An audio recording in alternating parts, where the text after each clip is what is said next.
वहीं उत्तराखंड के चमोली में ग्लेशियर टूटने की घटना पर केंद्रीय गृह मंत्री अमित शाह ने राज्यसभा को संबोधित किया और उत्तराखंड की आपदा को दुर्भाग्यपूर्ण बताया। अपने संबोधन के दौरान अमित शाह ने उत्तराखंड आपदा में मारे गए लोगों और घायल हुए लोगों की जानकारी दी है। साथ ही उन्होंने ये भी बताया कि आपदा में मारे गए लोगों को सरकार की ओर से मदद के लिए मुआवजा दिया जाएगा। इसके अलावा अमित शाह ने आपदा के बाद किए जा रहे बचाव कार्यों की भी जानकारी दी है। सुनिए और क्या कुछ कहा है गृह मंत्री अमित शाह ने। और 12 दिनांक 7/2/21 को सुबह लगभग 10 बजे उत्तराखंड के चमोली जिले में अलकनंदा की एक सहायक नदी ऋषिगंगा नदी के ऊपरी जलग्रहण क्षेत्र में एक हिमस्खलन की घटना घटी, जिसके कारण ऋषिगंगा नदी के अभी भी रहेंगे आजाद जी। ऋषिगंगा नदी के जलस्तर में अचानक काफी वृद्धि हो गई। ऋषिगंगा नदी के जलस्तर में वृद्धि के कारण आई बाढ़ से 13.2 मेगावाट की कार्यरत छोटी जल विद्युत परियोजना पूरी बह गई। इस अचानक आई बाढ़ ने निचले क्षेत्र में तपोवन में धौलीगंगा नदी पर स्थित एनटीपीसी की निर्माणाधीन 520 मेगावाट की जल विद्युत परियोजना को भी नुकसान पहुंचाया है। उत्तराखंड सरकार ने यह बताया कि बाढ़ से निचले क्षेत्र में अब कोई खतरा नहीं है और साथ ही साथ जल स्तर में भी कमी आ रही है। केंद्र और राज्य की सभी संबंधित एजेंसियां स्थिति पर कड़ी निगाह रखे हुए हैं। 7 फरवरी 2021 के उपग्रह डेटा के अनुसार ऋषिगंगा नदी के जलग्रहण क्षेत्र में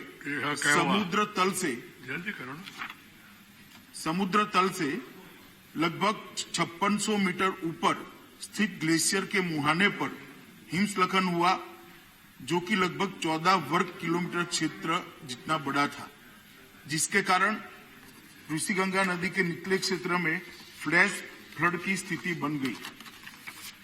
उत्तराखंड सरकार से प्राप्त सूचनाओं के अनुसार अभी तक 20 लोगों की जानें जा चुकी हैं। ये आंकड़ा महोदय मैं थोड़ी स्पष्टता करना चाहूं तो कल शाम 5 बजे तक का है, वो बदलता रहता है, और 6 लोग घायल हैं। प्राप्त जानकारी के अनुसार 197 व्यक्ति लापता है, जिसमें एनटीपीसी के निर्माणाधीन परियोजना के 139 व्यक्ति, ऋषिगंगा कार्यरत परियोजना के 46 व्यक्ति और 12 ग्रामीण शामिल हैं। राज्य सरकार ने यह सूचना विभिन्न स्रोतों के माध्यम से इकट्ठा की है, जिसमें परिवर्तन संभव है। एनटीपीसी परियोजना के 12 व्यक्तियों को एक टनल के अंदर से सुरक्षित बचा लिया गया है।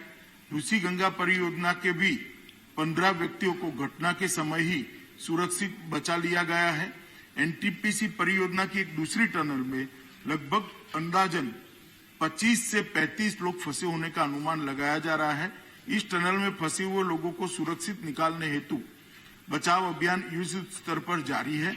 साथ ही साथ लापता व्यक्तियों को ढूंढने का कार्य भी बड़े पैमाने पर किया जा रहा है। राज्य सरकार ने जान गंवाने वालों के परिजनों के लिए 4 लाख रुपए की सहायता की घोषणा की है।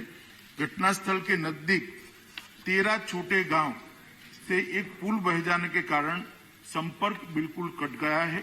इन गांवों के लिए रसद और जरूरी मेडिकल सामान हेलीकॉप्टर के द्वारा लगातार पहुंचाया जा रहा है। केंद्र सरकार द्वारा स्थिति को 24 घंटे उच्चतम स्तर पर निगरानी की जा रही है। माननीय प्रधानमंत्री जी स्वयं स्थिति पर गहरी निगाह रखे हुए हैं। गृह मंत्रालय के दोनों कंट्रोल रूम द्वारा स्थिति पर 24 घंटे नजर रखी जा रही है और राज्य को हर संभव सहायता मुहैया कराई जा रही है। विद्युत मंत्रालय के माननीय राज्य मंत्री ने घटनास्थल का दौरा किया और चल रहे राहत एवं बचाव कार्य का भी जायजा लिया है।